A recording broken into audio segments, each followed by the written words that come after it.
Welcome to partialarc.com. Don't do that. Do you want to hear a story? I'm not letting go. Are you ready for this? Follow your heart. I'm going in! This is Blockbuster Punch-Up! Welcome to Blockbuster Punch-Up. This is episode 25. I'm your host, Jay Jones, and I'm joined by my guest co-host and human person, Mike Christensen. I am both of those things. You are! Let it not be said otherwise. It is great to have you on the show, Mike. Mike is actually here filling in for Todd. Out in the wastes, Todd got a little bit lost, so he wasn't able to make it back to the balloon in time. It's weird to be on the balloon without Todd, because he steers it, I think, usually. Yeah, usually. So, I have no idea what those things do. I like don't those know. knobs and those turny things. Not a clue. where we are now. I mean, look, he steers and navigates the ship and turns on the oxygen and dumps the trash. Yeah, the air's thin. Yeah, I know. I'd love to help us, but I just have no idea how any of this stuff All right, works. please come back, Todd. Please sometime soon. So for this special episode, Mike will be filling in.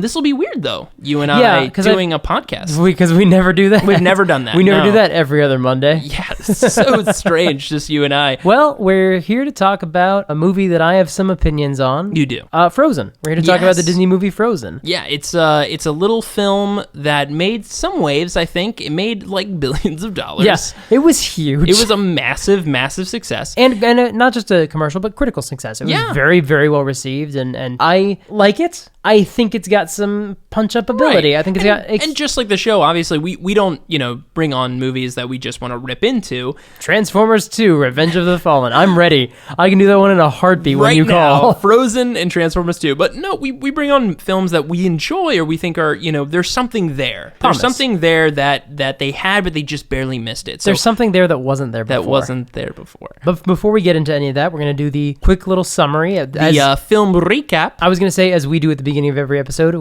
not me, but we Are you actually, Todd? You're not, are you, right? Because Todd has done this trick with me a few times. Hold on. Okay, that's just off. That's just your skin. That's terrifying. Do you have that ready to go in case anyone wants to do a face-off gag? Yes. Wow. I also have a Nicolas Cage in my backpack. Just a dead Nicolas Cage or like a Nicolas Cage face? I have Nicolas Cage in my backpack. Oh my God, guys. We're going to have an exciting guest in this podcast. But before we do, let's do that film recap. Mike, could you kick things off for us? I absolutely can. We open with two girls, Princess Elsa, who has ice powers, and her younger sister, Anna. And they build a snowman and a sort of snow thing inside because Elsa has these snow powers. In a very adorable song. Well, we're not at the song yet. This is just them. Right. The intro. But, the cold open. The cold Get open. It? The cold open. I hate so much about you. But then, as they sort of play in Roughhouse, there's a mishap, and Elsa's powers strike Anna in the head and give her a little bit of brain freeze. And the parents take Anna to these trolls, and the trolls heal Anna, but as part of the condition, they have to take away her memories of all the magic and all the snow. Troll rules are very, very specific about that stuff. Elsa hides her powers from the world and from her sister. She can never know the truth, and the two of them, Anna and Elsa, grow apart. Parents die because it's a Disney movie. Right. When we get to Elsa's coronation, she finally is ready to let people in. She opens the palace just for the day. Anna meet-cutes with a guy named Hans, who's a prince from the Southern Isles. Mm-hmm. Very, very charming guy. Very nice guy. Nothing wrong with him. They fall in love at the coronation, and they plan to get married. Elsa says no. They fight. Elsa's powers are revealed. She accidentally releases an eternal winter onto her kingdom. Accidentally, right? It is accidental. Destroys the whole kingdom's... Essentially their economy and ecosystem. Right. And then she runs off into the wasteland. Anna goes off to find her, and she meets an ice salesman named Kristoff, his moose Sven, and a talking snowman named Olaf, as you do. Right. Totally normal out in the tundra. Anna and Elsa meet, and they argue, and once again, Anna gets hit with some magic, and this time it's in her heart, which we know is much more serious. Much more serious than the brain. Thanks to the exposition dump from earlier in the movie. Kristoff takes Anna to the trolls that raised him, because of course, and the Troll King tells Anna that... I completely forgot that the trolls raised Kristoff. Wow. Because he's there at the beginning of the movie when Anna's being healed. Like, he just wanders in and, like, follows them. And then this troll's like, you're cute. I'm going to keep you. Right. So basically abducts him. The Troll King tells Anna that an act of true love will heal her, will break the curse. So she goes home to find Hans, her true love, and get a true love's kiss, because it's a Disney movie, and supposedly that's how it works. It usually is. But Hans turns out to be evil. So, not the guy for this. Not the guy for the true love's kiss. So she thinks, maybe Kristoff, that might be the way to go. Meanwhile, Hans goes off to kill Elsa so he can become the ruler of Arendelle. Anna is on her way to get a kiss from Kristoff, but then sees Hans about to kill Elsa. She goes in, she self-sacrifices herself to intervene, and that act of true love breaks the curse, and she's okay, and Hans gets arrested, and Elsa lifts the winter, and everything's fine. Everyone goes home singing Let It Go, and it's great. Yeah, definitely very catchy song. Just the one. That's why I'm here, is because I wrote an article on my blog a while ago that was how all the songs in Frozen are worse versions of better songs from other Disney movies, with the exception of Let It Go. Oh, and we're definitely gonna get there. But guys, that was our film recap, and as we do, we're gonna kick off the punch up. So here we go. Punch up. You feeling better? I know the oxygen has been getting really low, but I hear if you just hit someone square in the chest, you can just restart the oxygen flow, right? That feels like science. Yeah, I'll accept it. It's correct. I mean, I've never tried it before, and I completely made it up on the spot if all cards are on the table. But you're fine now, so... I feel again. Yeah. So that's good. So guys, we usually kick off each of our punch-ups by talking about the pros and cons of the film. So first we're going to start with what we liked about Frozen. Absolutely. And there's a lot of stuff to like about Frozen. I think the easiest comparison to make this film to another Disney movie is Tangled. It came out like 2 or 3 years before. Right. Great film. Great. It's one of my favorite Disney films ever. And it's similar, especially because it's a road trip movie, much in the same way that this one is. Yeah. You know, and similarly where you go to one place and then you have to come back to where you started. And like, there's a lot of parallels there in the banter between the guy and the girl as they grow to respect each other, which has been done a lot. But what Tangled does is Tangled takes the formula that had been refined over various Disney movies about fairy tales and things like that. You know, your Snow Whites, your Sleeping Beauties, your Cinderellas, your Little Mermaids. It takes that formula and it really refined it to perfection. And Frozen is the one that really starts deviating. That really starts saying, okay, we have the things that we know to be true about Disney movies. Right. Let's start shaking them up. Yeah. True love is not the guy you met yesterday. Which was great. I love that. That is honestly my favorite part of Frozen. Yeah. Is that true love, and they got me. They tricked me. I was like, oh yeah, true love's your sister. Like, whether or not you guys are super close, true love's your sister, true love's your family, the people who are there for you, not that guy from that you met at that party that one time. Yeah. Again, I love old Disney movies. Is inherently a little weird and potentially damaging about those movies. Yeah. About like, well, I'm going to leave my family to marry this guy that I've never not spoken with for 3 days. I mean, Cinderella is a perfect example of that. I mean, whether the old Cinderella or even the new Cinderella. They're all perfect examples of that. Yeah, well, hey, at least in Aladdin, they, went through a bunch of hair-raising adventures with. But Aladdin is the male lead. If you have a female lead, then you have things like Little Mermaid with a very unhealthy relationship. And Beauty and the Beast is probably the healthiest of those in its weird little way. Sure. But that's the sort of my favorite thing about the movie is that they take things that we accept to be true and put it on its head. And exactly.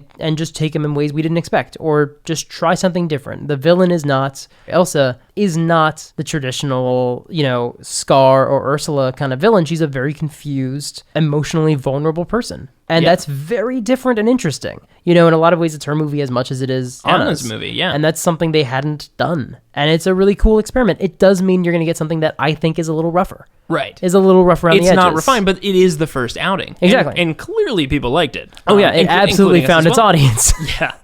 They did their job. They were like, yeah, this is a formula we could probably repeat. So that new formula is really, really fun. We have to say, obviously, Let It Go. Great song. Honestly, really wonderful song. It got a little overplayed. True. Right. And there were some covers that maybe shouldn't have been done. Fair. But it's a really, really well done song. And I have to say the casting of Elsa, which was Idina Menzel. And I loved her from Wicked and other stuff that she's done. But she Rent, crushed it. She's really good in Frozen. And Kristen Bell is fantastic. Amazing. Yeah, the casting of this movie was really, really fun. I love Anna. I think Anna is a really sweet, cute, engaging character, which is a tricky thing to do with your lead, to have her be, she has some conventions that you see with female leads as far as she's a little awkward or a little clumsy. That's sort of your first go when you want to humanize a main character like that. Right. But she has an awkwardness to her, like on the inside, that's really charming and adorable. Like, I really like Anna a lot. And her meet cute with Hans, like where they meet on the boats and they're like, it has to stay balanced. That's one of my favorite meet cutes in film. Like, it's Really? really well done because it's all like, anytime that the balance literally shifts in their dynamic, it literally shifts on the boat that they're standing on off the edge of the pier and they lose their footing again. Like, it's a really well done scene. Yeah. Because the horse is holding on to it, and anytime the horse like shifts, like they start to fall and they're falling towards the water, they're falling in love. Like, it's a really well done That's scene. true. Like, whether it was intended to be that metaphorically appropriate or not, like, it's just a really cute That's bit really of clever. physical comedy. It's well done writing and execution. To be fair, a lot of it is the animation like being run by John Lasseter. Right. And him being just so super good at his job. He Like, is very good at his job. the guy who just comes in and throws out movies and says start again, and they'll get it right. And not that many people have the courage to do that, to just go in and Yeah. be like, how long have you been working on this? 2 years? Yeah, we're not going to do this movie. For this one, it was a lot longer. What, really? They've been trying to make this movie since Disney started making movies. They've Are been you talking. serious? They've been talking about doing Snow Queen for a long time, and they just hadn't approached it. Then they started actually trying during the Disney Renaissance, in the 80s, 90s, and they just couldn't crack it. Now, Snow Queen is unadaptable. There's nothing in this from Hans Christian Andersen's really? Snow Queen. I went back to that story and I looked it up, and it's like the villain is very much just an evil sort of witch type character, and there's this thing where like a bit of a sliver of mirror gets in someone's eye and it turns them evil. Like, it's a lot Whoa. about corruption and sort of like a stand-in for the devil, and like it's very, very different. The things they kept are Snow Queen. And that's it. That's kind of it, actually. Like, I'm thinking about it. That's kind of all. What that's about that one there. scene where Kristoff stabs someone in the eye with glass? You don't remember that scene? Yeah, my favorite scene. That from the was movie. probably, that's my last pro, really, is Yeah. where the scene where Kristoff stabbed Elsa. Those are a list of some of our pros of the film, so now let's get into some of the cons. So one of the big cons at the very front of this film, which we haven't mentioned at all, really, in the pros, for obvious reasons, are the trolls. Yeah. Because, like, what is up with the trolls? The trolls are very strange for a lot of reasons. They're and just kind of in this movie, but they're- not in small ways. They're in big parts of this film. well, they show up twice, and then they're never commented on, other than those scenes. does anyone else know about the trolls? We don't know. Besides Anna and Well, no, Kristoff? actually, Anna doesn't seem to know about the trolls because But I mean, when she doesn't remember. meets so them. we can intuit from that other people don't know about the trolls. I mean, she's a bit of a shut-in, so maybe townsfolk have rumors about trolls, but she doesn't. She knows what they are when she sees them. That's guess, what I mean. When but she meets them at the end of the film, she sees them and she's like, "Oh, trolls!" And it's like, I guess like, is this not known throughout the kingdom? Like, you've got freaking trolls running around. Like, they do magic. Yeah, Like, it's weird because they're just presented as matter of fact. And it's just the fact that, like, the king knows where they are, knows they can help. And the first thing the Troll King says is, born or cursed, which is apparently a thing. Like, you can be born with ice powers or cursed with Or them. cursed with ice powers. There's a real, like, hint of there's other things going on. They were in other drafts of the movie, too. They were going to be sort of addressed, like, what's the story of the magic? And I don't know the origin of the trolls, but more stuff with the trolls. right. Well, obviously, do a little bit more explanation to the magic because, oh boy, is magic not explained very well in this And it film. just doesn't pay off. Like, the trolls are parents for Kristoff, but they don't have to be trolls. They like, could be anybody. They could be people that just know about magic. Like, it literally could Yeah. have just been someone in the town that knows about magic. one of the movies, another one you can kind of compare this to in interesting ways is Brave. Brave's another one where they took things that we'd kind of already known and expected and tried subverting them. I think Frozen is more successful, but the thing that Yeah. I like about Brave is that the witch is totally benign. She does not want to help. She does not want to hurt. She just wants to make a business as a woodcarver. And, like, it's so obvious when you meet her, like, oh, you are a witch. Yeah. And she's like, no, I'm just a woodcarver, clearly using magic to carve wood. Right, like, I And think there's, like, a thing spinning the cauldron when she, you like, first see her. she chops a block of wood in half and it falls into a sculpture. And, like, so, like, at that point, she's just trying to convince her. And she does feel like she's dropped in from a different movie, probably this one. But Right. it's, again, like, it's one of those things where when you see it, you understand. Okay, there's rumors about this witch, but not really. Like, you find her, oh, you feel like you might be a witch. Okay, I'm with you. I understand the setup. In this one, the trolls are not set up. Yeah, and they it's- are part of the setup. And the witch is a fun subvert. Like, if you Yeah. were going to have the king and queen go meet this mysterious, like, oh, this might be our Ursula. Like, oh, no, Yeah. like, this is going to be our villain. And then, like, you have this cute, like, old lady who wants to woodcarve but also knows about magic. or adorable little rocks. Right. And, like, if there's some sense of setup to them, and there isn't, it's just, I know someone who can help. Here's a valley full of trolls. Just go to a random valley in no relation to the kingdom. Also, Kristoff was there. He was there when Anna got healed. That's the reason he found the trolls, is because he followed them. And yet he does not put it together that the only other person that he's ever seen use ice powers is the same person. And, like, doesn't put it together at all that this is the same girl. Like, I know it's been a little while, but you knew probably they were royals the first time around. I think you're going to remember ice magic powers, considering they're probably the only ones you've ever seen. Yeah, like, I know maybe you didn't quite understand what was happening when they were talking about magic, but, like, how common is magic? It's not at all, though. That's the thing. That's in this the movie, thing. nobody else has magic. No. So clearly we had some problems with the trolls and the magic in this film. That leads us to the next element of magic in the film. The big one is Olaf. Yeah, the sentient snowman that walks around in this film. She creates 2 sentient snowmen, one of whom is a big lumbering guard that doesn't speak. Nope. The other is a living, sentient, like, personality-having snowman. Who has dreams. He has some memories. He has ambitions. Yeah. And here's the thing about Olaf. There's things I like about Olaf and things I really, really don't. And a lot of them come from the same qualities. Like, one of the things I like about him is that he's so optimistic and selfless. Right. I really like his selflessness a lot. Great. And Great for a character. His optimism, like, my favorite line is when he's thrown off the cliff and he falls past Anna and Kristoff and just yells, "Hang in there, guys!" Like, it just, like, sums him up. Like, he's not at all concerned about himself. No. He's just like, I want you to be the best you can be. You guys are going to be okay. My least favorite line of his is when he is completely unrelated to this conversation. They're talking about, like, oh, yeah, no, I've got a thick skull or whatever. And he's just standing there and just goes, "I don't have a skull or bones." It's like, Olaf, no one was talking to you.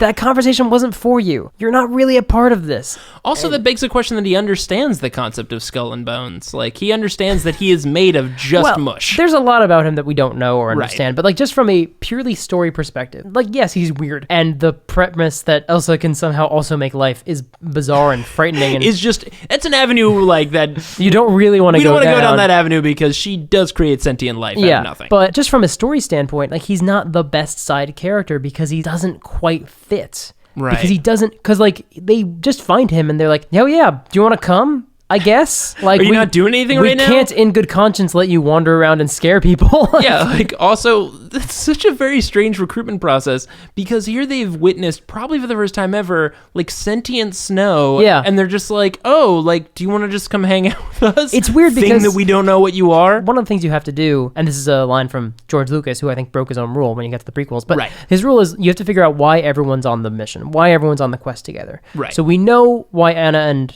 Kristoff are together because that's a big part of the story. But Olaf doesn't really serve a purpose to, like, the mission. Right, it's like Wizard of Oz. Scarecrow, you're coming along. Tin Yeah. Man, you're coming along too. They're all going to the wizard for a reason. Why is Olaf going?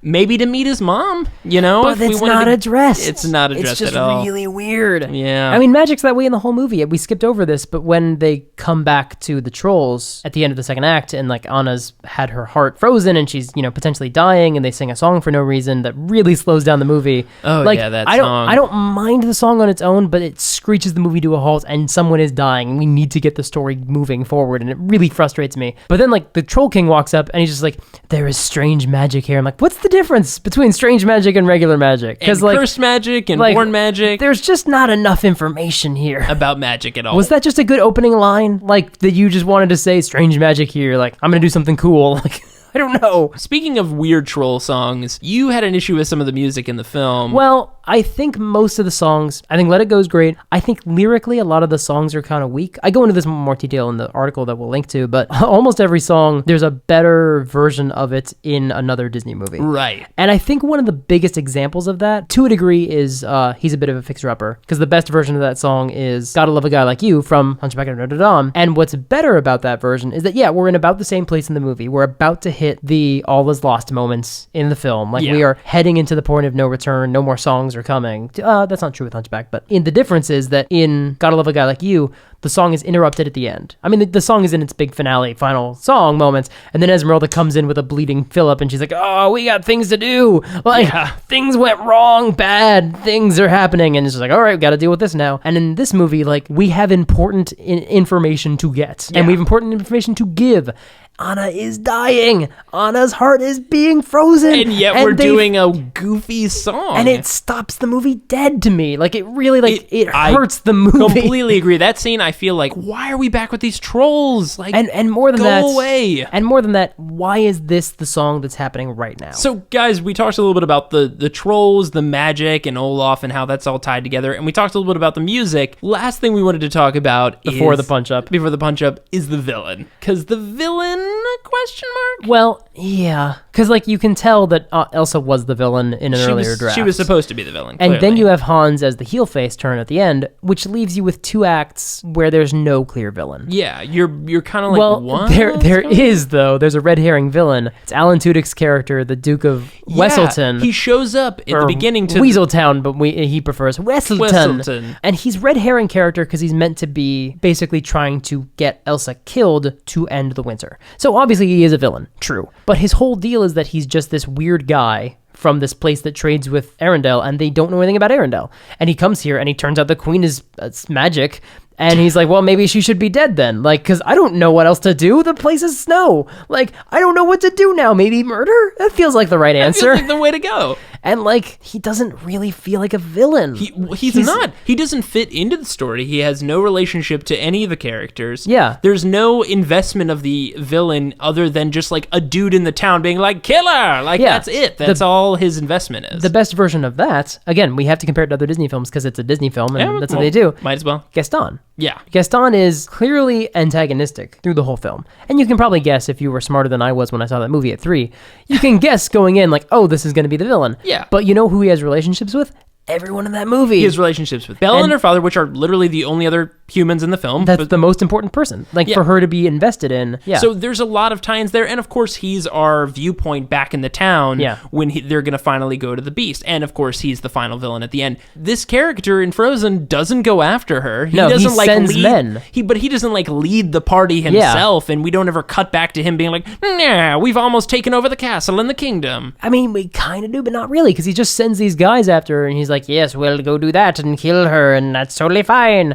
It's close to his accent in that movie. Yeah, and he also doesn't have a song, which, for Disney fashion, is a travesty for the villain. Yeah, even Gaston gets a... Every Disney villain, I'm pretty sure... Pretty much. Wait, does Jafar have a song? I don't think Jafar has a song. Not in the first movie. He does in the sequel. So that's actually the only one that kind of stands out to me, but I think most of Disney villains have a song, or at least a center point. I mean, it's because the villain song is Elsa's. Yeah. And you also have 2 I Want songs back to back with Anna. So, structurally, this movie's a little weird. I guess that leads us to our punch-up. Yeah.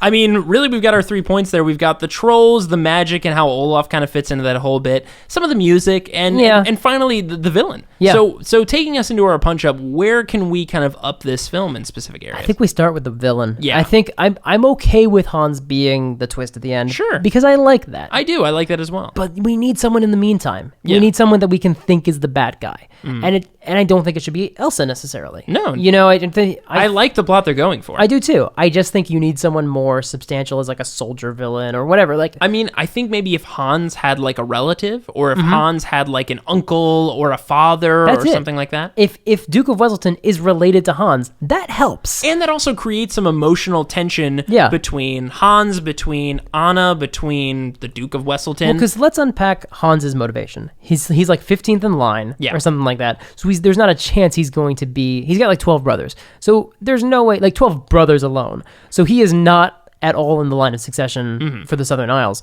So he's going to try to marry into this other family. But if Duke of Wesselton is his father, or we're used to evil uncles. Yeah, we are used to evil uncles. We got We're Scar. very used to those. There's tons of them. So Hamlet. Yeah. Well, I guess Hamlet is Scar. right. All the same film. But I like Uncle. I think that works because you have a similar kind of idea there that he's maybe trying to do the same thing. Because we do see Duke of Wesselton trying to dance with people, trying to dance with Elsa and Anna. That's maybe true. he's trying the same scheme. They're both in it in a different way. in a different way. And with that kind of And maybe he's going after Elsa. Yeah. Maybe he's going after wants to marry her in that super creepy They way. have that kind of their definitely- own weird. They have their weird kind of tag team. You the one daughter, and I'll go to the other daughter. Yeah, something or strange like that. But then you find out that Hans's motivations are not compatible with his, and so he's just going to get his own way. And maybe he betrays his uncle. He betrays his uncle. Now, do we want to tackle the trolls? The trolls. Because here's the thing with the opening. Are weird. With the opening, you don't need Kristoff in the opening. Oh, absolutely not. You don't need Kristoff in the opening. You don't really need to see the people cutting ice at the beginning other than to establish him as an ice salesman. Honestly, I don't think you should have Kristoff tied to the trolls at all.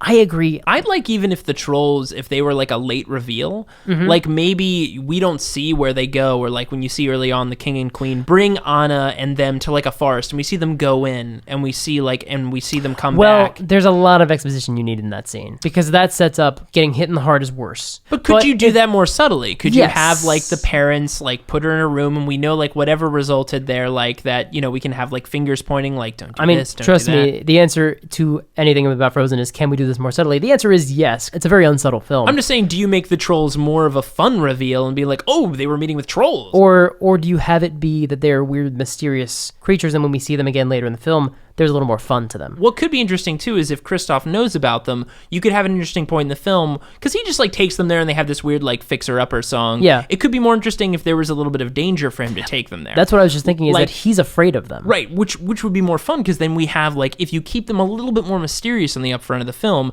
now we're going back to this mysterious place, and Kristoff is very much afraid, and maybe even if you have, you know, the uncles, guards, or whatever coming after them, they don't want to go there either. They know there's something Oh, scary that's there. interesting, yeah. So then, you know, maybe we have, like, a fun chase when he's bringing her back from Elsa's castle. They're chasing him through the woods or whatever. You can have a fun scene with that, but then they stop short of this place. And The haunted valley. The haunted, yeah. wherever it is, and Kristoff has to get his way in there, and then in normal Disney fashion, you can subvert it, and they're actually like great. You know, they're actually adorable trolls. Or a little weird, still creepy, but very like off kilter. Right. You know, kind of like the Witch in Brave is a great example, because she is a little bit, very easily could be a villain and could be perceived as a villain. Yep. But, you know, there's something a little bit off and a little bit fun about her. Merlin in Sword of the Stone. Very good point. But yeah, just the idea that the trolls raised Kristoff is so weird. Yeah, I say completely just I just remove say that. lose that. You know what you could have, how to make that connection happen, is Elsa hits Anna right in the heart. Yeah. And I feel like Elsa should help, but she doesn't after this happens. Yeah, and like they she just kinda, run. They just kind of run, which is weird because she just totally did something terrible to her sister.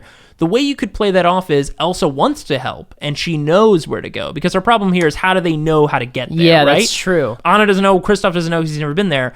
Elsa might say, you have to take her to this place. And Take her to Kristoff the- is like, no, I don't want to go there. I don't want to go to that forest. And she would go, but the guards come for Elsa. The guards make it there. Yeah. And we can have Elsa, like, Fight them off, tries yeah. to fight them off while they go and escape. The guards chase after Anna, and then we have the payoff of the forest is actually filled with trolls or witch or whatever you want it to be. And that works really well, because that's really when you switch antagonists. yeah, it's when you switch them from the villain Because being... that does happen in the film, is the guards assault Elsa's, Fortress of Solitude, for lack of a better word. Yeah. There isn't one. It is the Fortress of Solitude. We're such comics guys.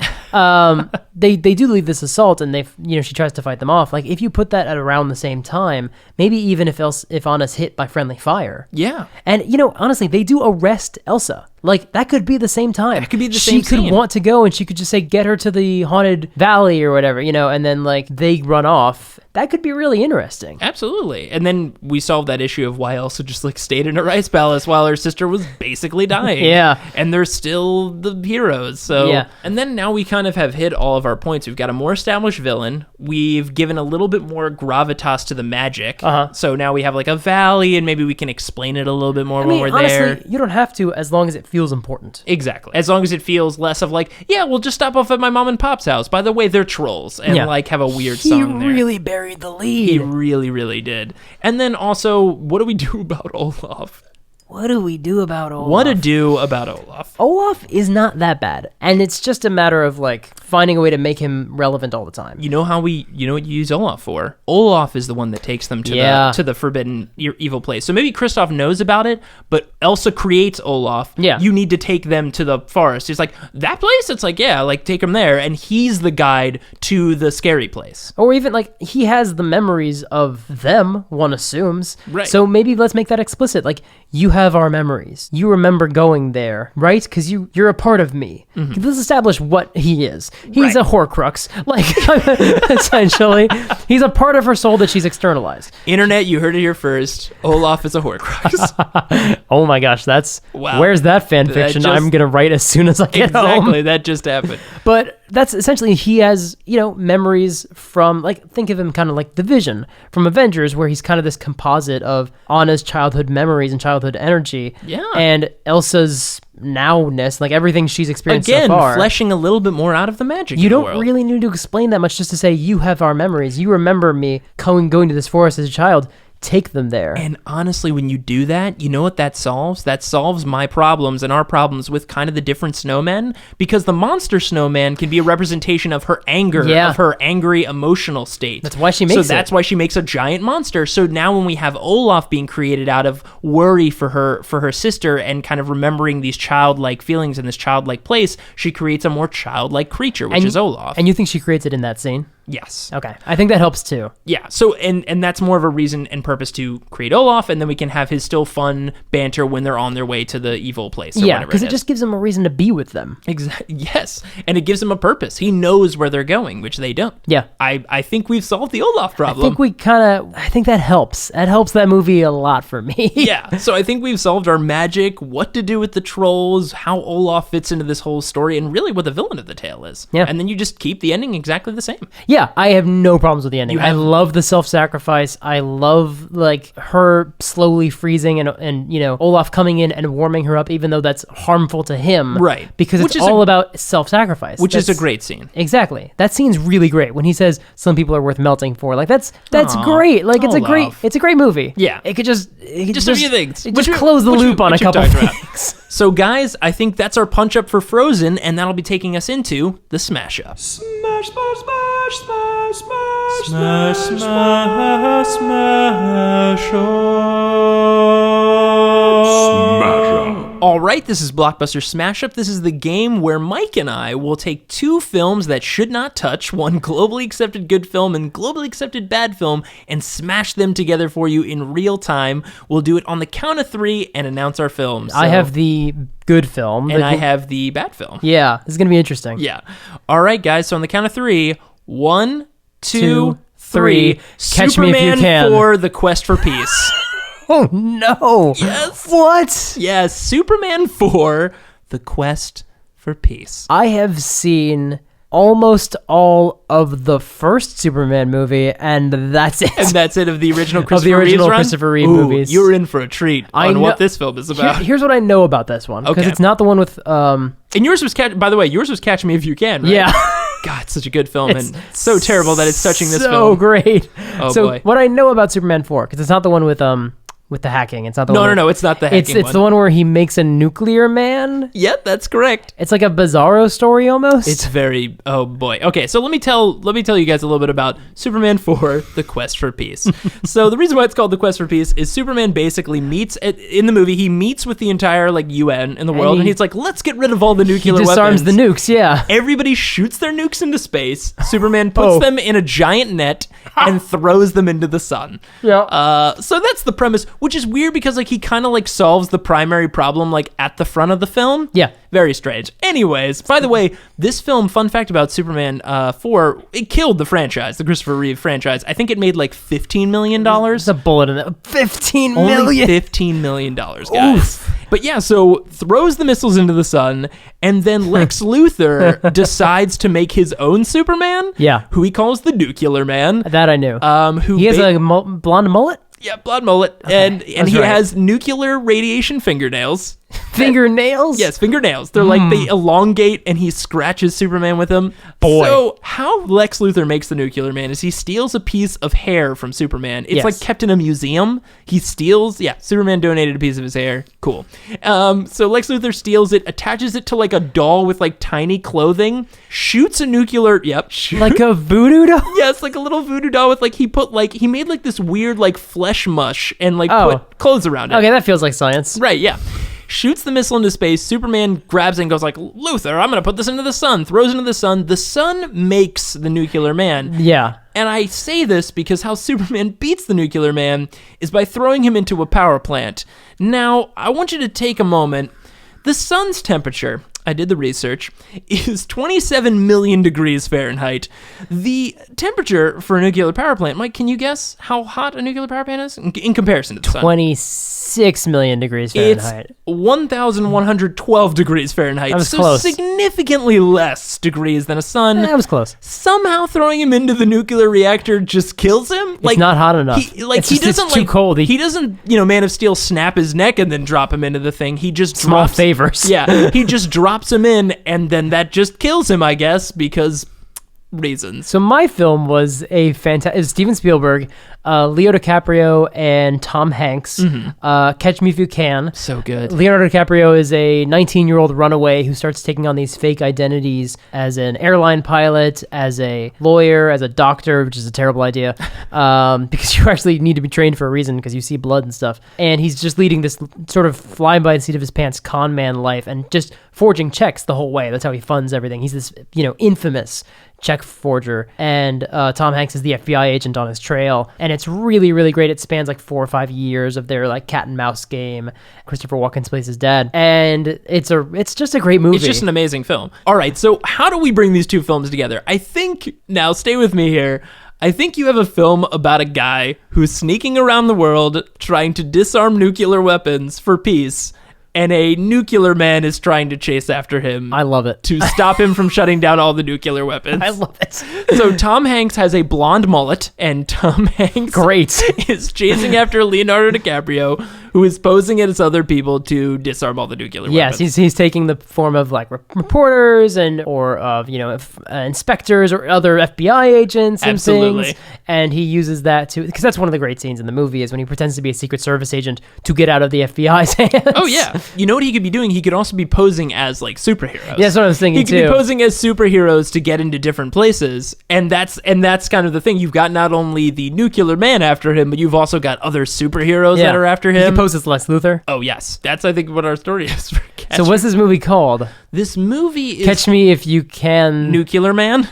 Catch Me If You Can, Nuclear Man. It rolls off the tongue too well to not be the name of the film. Though.